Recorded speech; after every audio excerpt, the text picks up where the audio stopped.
సిద్దిపేట జిల్లా దుబాక నియోజకవర్గంలోని అక్బర్పేట బొంపల్లి మండల నూతన ఎంపీడీఓగా జైపాల్ రెడ్డి నియామకమయ్యారు.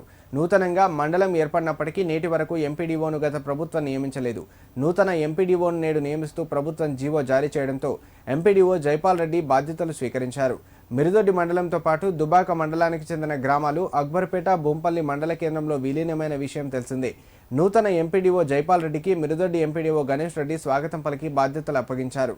కార్యక్రమంలో ఎంపీఓ జహీరుద్దీన్, కాంగ్రెస్ బీఆర్ఎస్ నాయకులు పాల్గొన్నారు. ఈ మండలానికి ఎనిమిదో వారిని కూడా అలా చేయడం జరిగింది. అయితే మిరుదొడ్డి మండలు భూపల్లి మండలి కలిసి ఉన్నప్పుడు ఏదైతే పరిధిలు ఉన్నాయో రాత్రి గౌరవ కలెక్టర్ నోటిఫికేషన్ ఆదేశాల మేరకు ఏ మండల పరిధిలో ఎన్ని ఎంపీడీస్ కావడం జరిగిందని నిర్ణయించడం జరిగింది. ఆ నోటిఫికేషన్ గురించి గౌరవ ప్రజాప్రతినిధులు కూడా చర్చించడం జరిగింది. అందరూ కూడా వివరణ చేయడం జరిగింది. ఈ మండలకు 9 ఎంపీడీసీలు, మిరుదొడ్డికి 7 ఎంపీడీసీలు చేయడం జరిగింది. అంటే ఇందులో దుబాక నుంచి కూడా 4 ఎంపీడీసీలు రావడం జరిగింది. మిగతా మిరుదొడ్డి టోటల్గా 7. ఈ పార్టీషన్ ప్రకారం ఇక్కడ 9 ఎంపీడీసీలు ఉన్నాయి. 9 ఎంపీడీ జరిగింది. గౌరవ ప్రజాప్రతినిధులు వివరించడం జరిగింది.